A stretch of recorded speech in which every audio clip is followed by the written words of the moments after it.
Alors, dans cette question C, on vous donne deux vecteurs dans R4. X, Y sont déclarés dans l'énoncé. Ça permet de créer un autre vecteur de R4, celui-ci, là, YX1, 1. Et on vous pose la question, est-ce que c'est possible que cette variable soit dans le SEV, vect V1, V2 ?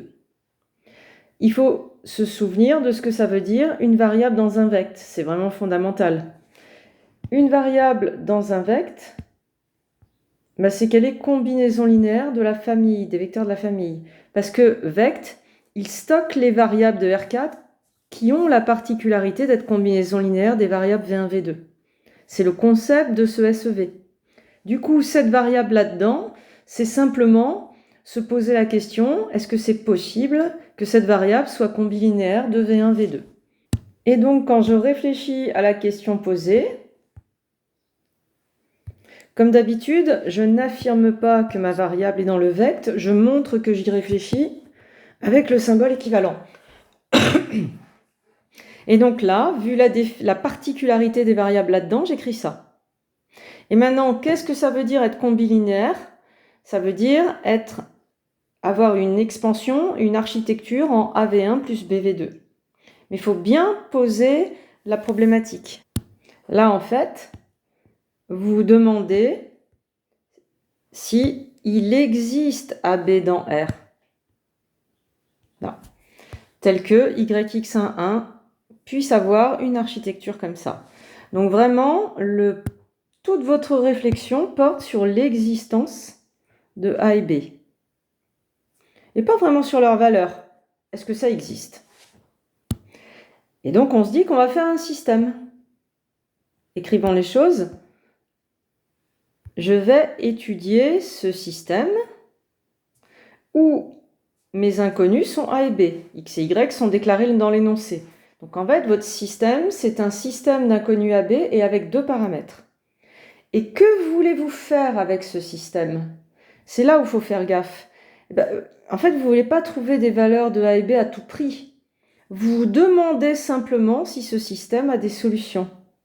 Et si oui, pour quel cas de paramètres ?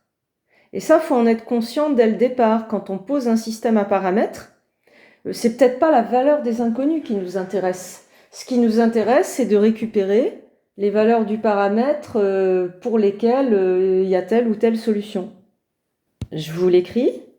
Donc là, soyez conscient que on veut juste savoir si des solutions existent et à quelles conditions sur les paramètres x, y. On ne veut pas à tout prix calculer les valeurs numériques de A et B. Système à paramètres. Alors, je vous épargne le détail des calculs. J'ai posé mon système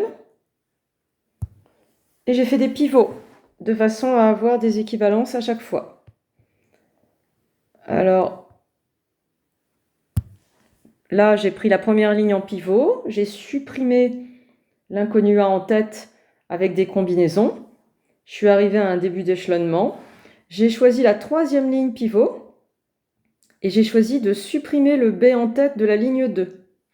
Et j'arrive à ce système. Et alors, ce qui est très important, c'est de ne jamais perdre de vue que vos inconnus sont A et B et que les paramètres x, y n'ont pas le même statut. Donc, je les range à droite du système. Et maintenant, je réfléchis. C'est quoi la question qu'on se posait ? C'est pas de trouver B égale une valeur, je m'en fous. En fait, ce qui m'intéresse énormément, ce sont ces deux lignes-là. X et Y sont des paramètres, ils sont figés dans l'énoncé. Vous ne les maîtrisez pas, vous ne connaissez pas la valeur. Si X c'est 12, si c'est moi qui l'ai choisi par exemple, eh bien vous voyez que ce égal, il est faux. Et donc, si votre paramètre X vaut 12, eh bien votre système, il n'a pas de solution. Donc là, ce que vous devez comprendre, c'est que ces équations-là, ces deux-là, elles nous donnent les valeurs de X et Y pour lesquelles notre système a des solutions. Dans tous les autres cas, il n'en a pas. Et on va le dire.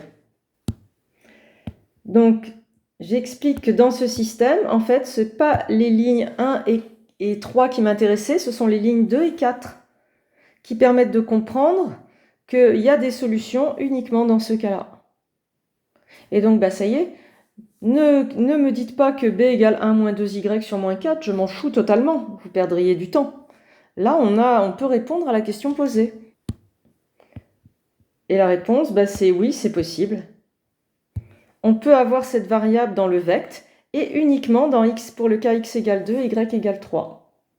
Et les coefficients a et b de la combinaison ne m'intéressent pas. Je vous propose de continuer à corriger le CC2 avec une prochaine vidéo. Bon courage!